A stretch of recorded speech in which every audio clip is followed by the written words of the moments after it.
છે. આ જુઓ તમે, આ જેમ કે આ પાળો છે એની ઉપરથી પણ પાણી કાકા ચોમાસામાં તો ઉપરથી પાણી આવતું હશે ને? અચ્છા, ચોમાસામાં ઉપરથી આવે? હા, ચોમાસામાં તો ઉપરથી આવે. તો આ રસ્તો બંધ થઈ જાય જવાનો?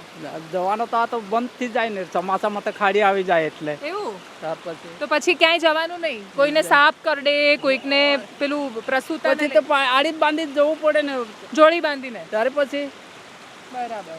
અને બહુ પાણી હોય તો જોડીમાંય ના જવાય ને? આ તો પછી કઈથી ઉતરાય.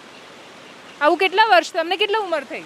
પણ અમારી હા, મારી 50 ની હોય. 50 ની થઈ. તો 50 થી આ જ જોઈ રહ્યા છો. તો પછી શું કરીએ?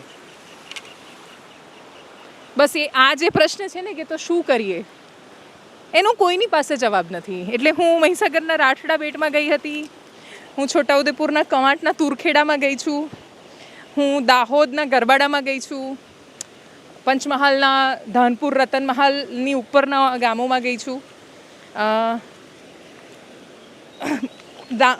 બનાસકાંઠાના દાંતામાં ગઈ છું, સાબરકાંઠાના પોશીનામાં ગઈ છું, પોળોની પાછળના વિસ્તારોમાં. અને મેં કદાચ સૌથી સુંદર ગુજરાત પણ જોયું છે, અને એ સુંદર ગુજરાતની પાછળની પીડા પણ જોઈ છે. જઈએ ચાલતા.